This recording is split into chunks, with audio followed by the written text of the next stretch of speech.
Сәлем достар, сіздермен Сұлтан Фильмс. Бүгінгі бейнеде фантастикалық жанрға негізделген «Вне себя» фильмі жайында айтатын боламыз. Алдымен арнаға тіркеліп, лайктарыңызды қалдыра кетіңіздер, ал біз шолуды бастаймыз. Біздің басты кейіпкеріміз дәулеті асыған, не ішем, не жеймін демей күн көріп жүрген Демиан атты миллионер еді. Дегенмен де біркем дүние осы Демианның бойында жазылмас дерт бар екендігі бүгін анықталды. Дәрігерлердің айтуынша оның 6 ай өмірі қалды. Байсалдылық танытқан Демиан осы бір жаңалықты Мартин досымен дастархан басында бөлісіп отыр. Оның қызы Клэр әкесінің басына түскен мәселені әлі білмейтін. Өйткені Демиан жұмысбасты болып, Клэрдің бала кезінде отбасында көп болмағандықтан онымен жақын араласпайтын.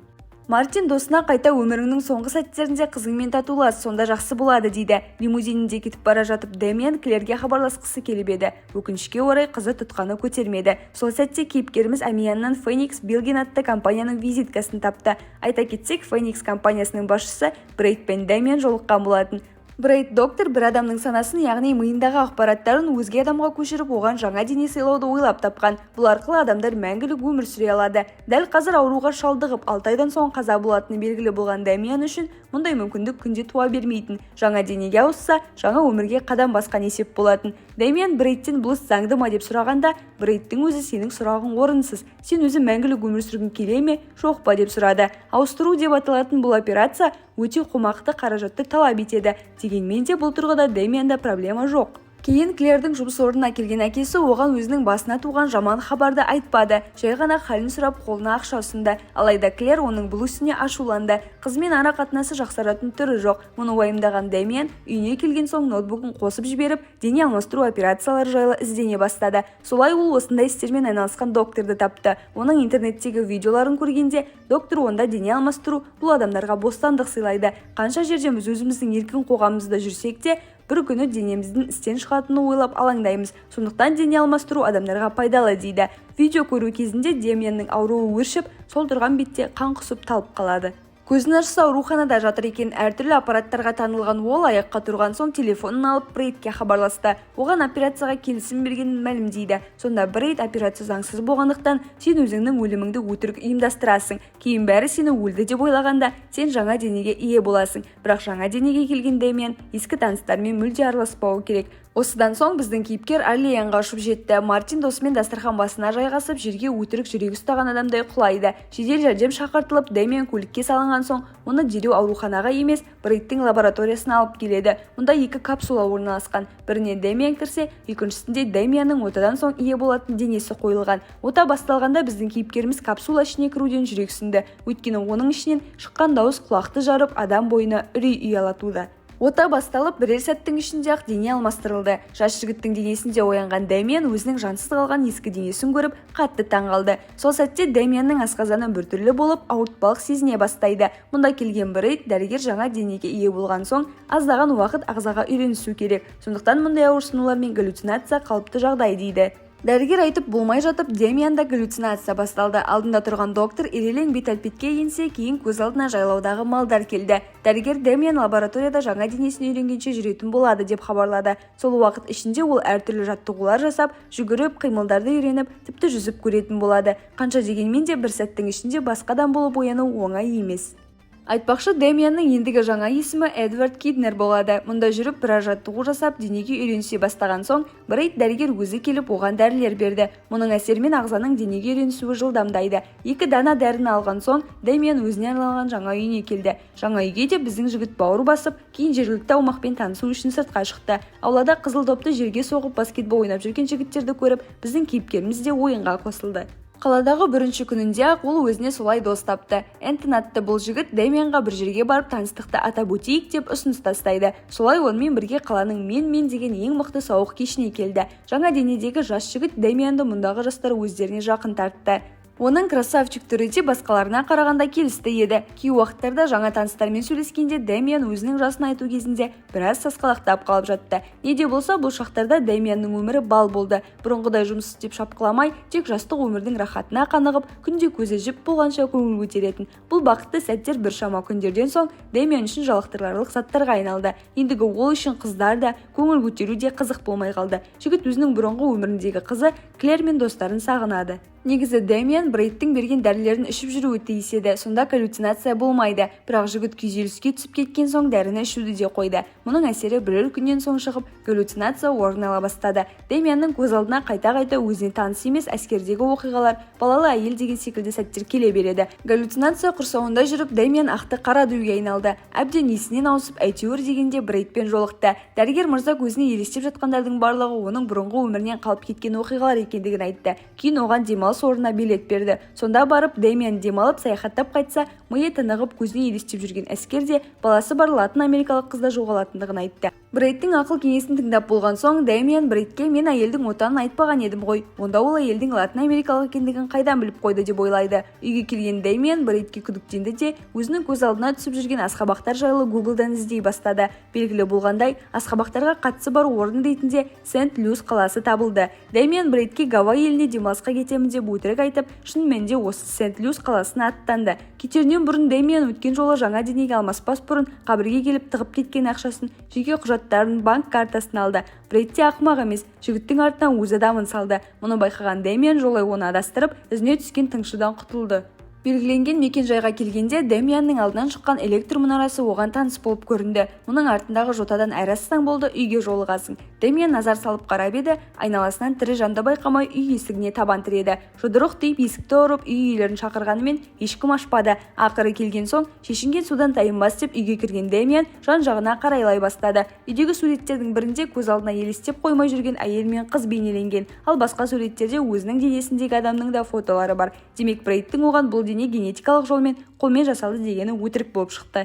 Сұмдық жайтты білген соң бір орында қасқайып өзінің тірі адамның денесін иемденгенін қайғыра ойлап тұрғанда арқа тұстан тапанша тақалды. Бұл бұрынғы дене иесі Марктың әйелі еді. Дэмиан бұрылып оған түрін көрсеткенде байқұс әйел өлген Маркым тіріліп келді деп қуаныштан жылап жібереді. Сол сәтте үйге Брейдтің адамдары кіріп келіп Мэдалинді ұрып құлатты. Оны есен тандырған соң жатын бөлмеге апарып ұйықтап қалғандай қылды. Кейін Энтон мұндай келіп Дэмианмен сөйлесе бастады. Дос деп жүрген Энтонның өзі Брейдке жұмыс істеп, осы уақыт бойы Дэмианның жүріс-тұрысын аңдыған екен.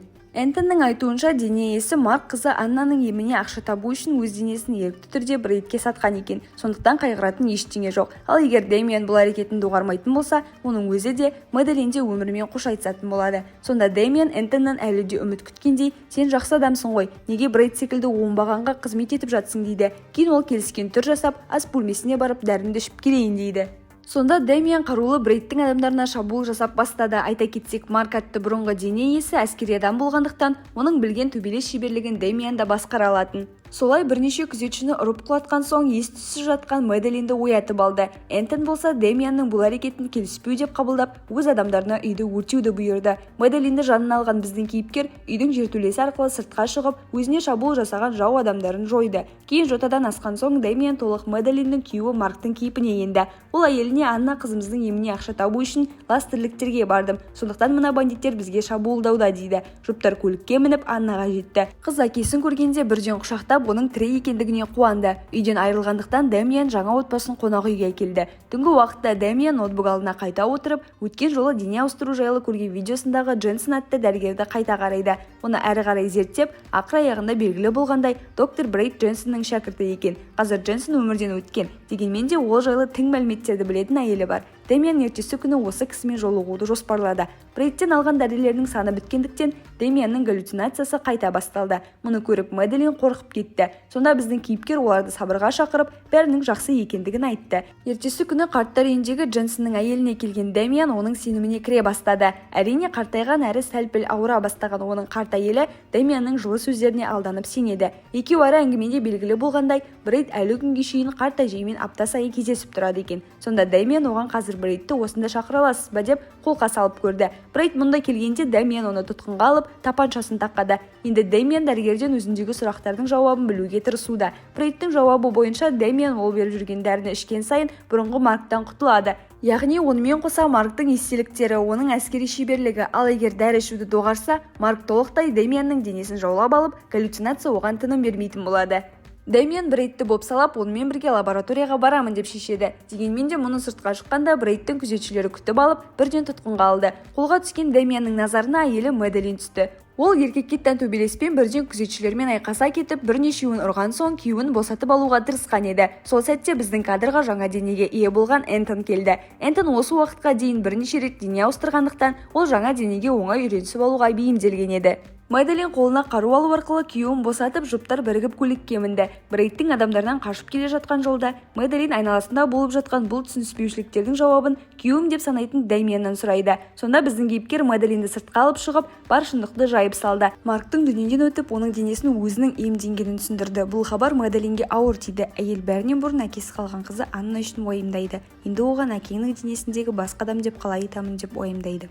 Дэмианның бар ойлағаны Марктың артында қалған бала-шағасын Брейдтің адамдарынан қорғау. Бұл тұрғыда өзіне көмектесе алатын адам ретінде Мартин досымен байланысты. Онымен кездескенде Дэмиан өзінің шын мәнінде оның миллионер досы екендігін дәлелдеу үшін Мартинге тек екеуінің ғана білетін сырларын айтты. Оның шынымен де Дэмиан екеніне көз жеткізген соң Мартин көмектесуге келісті. Ал біздің кейіпкердің екінші уайымы кішкентай қыз Аннаға әкесінің өлімі жайлы қалай хабарлайтындығы еді. Онымен жақын араласу үшін күні бойы ойнатып бассейнде жүзуді үйретеді. Бұларды әкелі бала болып ойнап жүргенін көрген Мэдалин сырттай сүйсінеді. Кейін үйге Дэмиан келгенде оны күйеу ретінде қабылдай алатындығын жеткізді. Бірақ бұл Дэмианға ұнамайды. Ол үшін бұлай жасаған дұрыс емес. Қаза болған Марк үшін оған Мэдалиннің адал болғаны дұрыс. Үй ішінде жүріп Дэмиан балалардың даусын естиді, бірақ Мартиннің ұлы қайтыс болған еді ғой. Балалар бөлмесінде Анна мен кішкентай ұл бала ойнап жүр. Сонда Дэмиан Мартиннің де Брейдтің де клиенті екендігін түсінді. Ол баласын аман алып қалу үшін денесін ауыстыртқан. Ал енді Брейдтің клиенті Дэмианға көмектеседі дегенге сену қиын. Бұл ойымыз рас болып шықты. Көмектесемін деген Мартин Брейдтің адамдарын үй маңына шақыртып қойған екен. Сәлден соң олар Дэмиан мен оның отбасын өлтіруге келмек. Сонда Дэмиан досына балаңның жаңа денесі генетикалық жолмен жасалмаған. Ол да бір тірі адамның денесі болған. Осындай жауыз іспен айналысушыларды сен қолдайсың ба дейді. Мартин басын ұстап мұны ауыр қабылдады. Ендігі ол шынымен де Дэмианға көмектеспек. Жоспар бойынша Мэдалин мен Аннаны Мартин бөлек алып кетеді. Ал Дэмиан болса үйге келіп қалған Брейдтің адамдарын алдаусыратып жол апатын жасайды. Жоспар сәтті аяқталып, қолдан апат жасаған Дэмиан жауларынан құтылды. Кейін келісім бойынша кездесу кафесіне келді. Бірақ бұл жолы Мартин жалғыз. Айтуынша жолай Мэдалин мен Аннаны Брейдтің адамдары қолға түсіріпті. Мартиннің айтуынша ол Брейдтің ақпараттарын қолға түсірген. Сол арқылы алда галлюцинациямен күресетін дәріні жасап шығаруға болады. Дегенмен де Дэмиан үшін дәрінің маңызы жоқ. Оған қоса ол дәріні ішсе, оның денесіндегі Марк өледі. Түнгі уақытта ұйқыға кеткен жігіт галлюцинация арқылы Брейдтің лабораториясын көреді. Ертесіне осы түс арқылы лабораторияны тауып ішке енеді. Алдынан шыққан екі күзетшіні ұрып құлатқан соң көп ұзамай Брейд пен адамдарына жолығады. Олар бірден бұйрық бойынша Дэмианды қолға түсіріп, қайтадан дене ауыстыру капсуласына салмақ. Бұл жолы Дэмианның денесіне Энтонды егізбек. Капсулаға кірмес бұрын Дэмиан қару оғын жұтып жіберді. Кейін от аяқталған соң Брейд қазіргі Дэмианның денесінде Энтон деп ойлайды.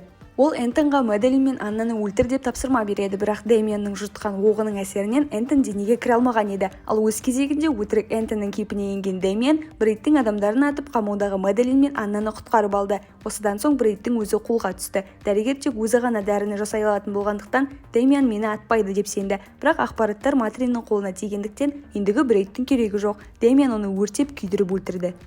Осыдан соң Дэмиан қызы Клерге барды. Өзін әкесінің досымын деп таныстырып, оның атынан бала кезінде көңіл бөле алмаған үшін кешірім сұрап, қыздың қолына әкеңнің хаты деп өзі жазған соңғы хатты ұсынады. Клер мен мәселені шешкендіктен Дэмиан үшін өмірден кетуге болатындай еді. Сондықтан ол дәрі қабылдаудан бас тартып, денесіндегі Маркты оятты. Қайта өз денесіне ие болған Марк отбасымен қауышты.